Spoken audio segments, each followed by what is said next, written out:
Walked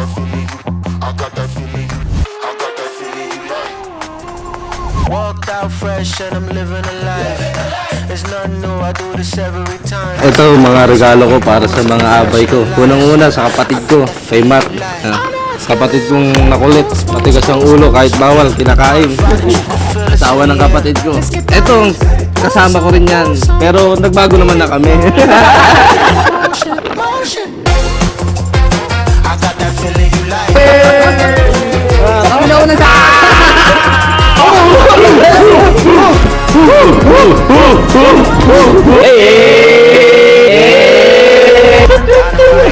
Okay, ito first, Andrea, nag-iisa, pinakamabait kong bride. Ayan, bridesmaid. Si Jess, ito talaga yung ano sa lahat, utang, credit, lahat ng credits. At ang aking maid of honor, simulat sa pool hanggang dulo, ayun, malusog pa rin siya. Kala naman. Ay, sorry.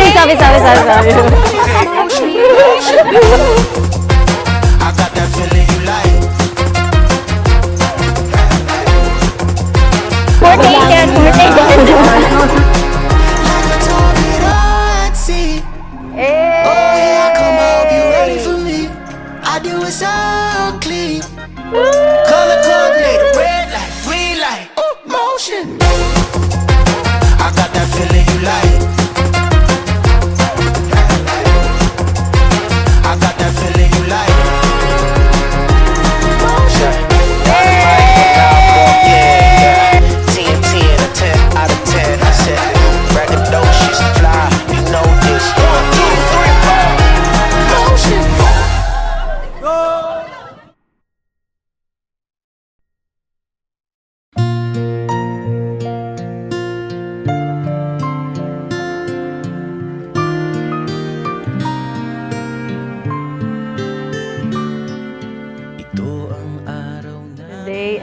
Masayang-masaya ako kasi nandito na kami sa point na ito na, yung matagal namin na hinihiling, dadating na kami na ikakasal sa dami ng pinagdaanan. Nabigo, lumuha at natuto na ang pag-ibig nga. Yan na kinakabahan. Siyempre, panibago, yugto. Di katulad ng dati na binata. Karagdagang gampanin sa buhay ko na di lang papasok sa buhay may asawa. May mga bagay na kailangan kong itanggi. Di katulad ng binata na okay lang kahit ano gawin mo, walang mangingialam, walang magagalit. Ngayon, may obligasyon na dapat akong gampanan. Papasok sa buhay may asawa. Sininta ay di ipinagkaloob sa'yo ng tadhana.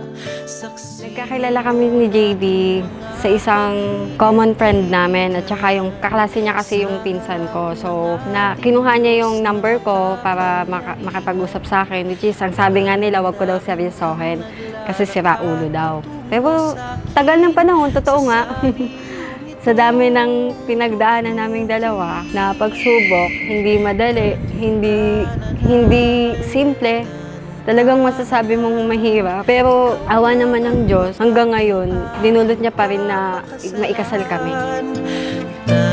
Tantananan.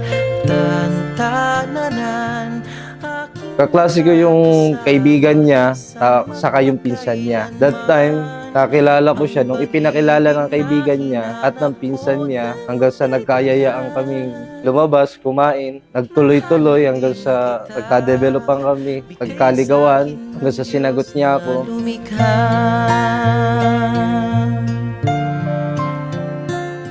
Nanligaw siya sa akin. Actually, inligaw niya talaga sa akin nung time na yon. Through phone lang. Tapos hindi kasi ako naniniwala. So sabi ko sa kanya, pumunta ka sa lokal namin para maniwala ako.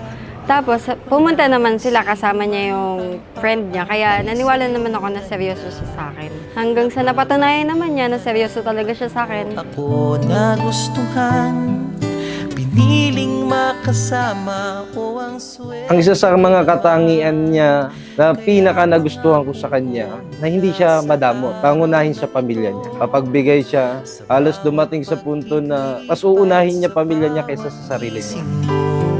Ay sisikapin kung kailan may Hi love, ipapangako ko talaga sa'yo simula sa araw na to kung gaano kita minahal mula una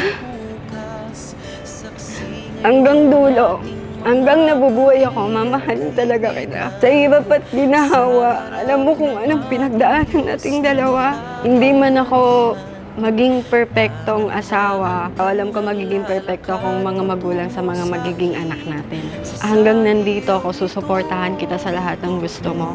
Basta nasa tama at para sa ikakabuti natin, para sa pamilya na bubuuhin natin. I love you! Bye-bye!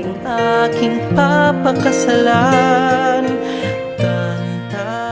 Love, ngayong ikakasal na tayo, isang bagay lang ang may papangako ko sa'yo. Bagaman nasabi ko na to noon, pero ito na yung pinakahuling pangako ko na tutuparin ko na. Kahit anong mangyari, sabay tayong tatanda, katabi mo ko, kasama mo ko, walang iwan. Mahal na mahal kita. I love you. Tananan, ikaw nga ang babaeng aking papakasalan. Makakapasok na pamilya, pagigian mo at maraming pagsubok na darating sa buhay. Baka hindi mo kakayanin. Nakasuong tayo sa problema, hindi tayo sumusuong sa hindi walang problema. Nandyan lagi ang problema sa tabi natin. Maging matatag ka lang. Okay? Hindi ko sa kapatid pag may problema. Ano man ang problema, sabihin niyo lang. Kaya natin Nahanap din kita.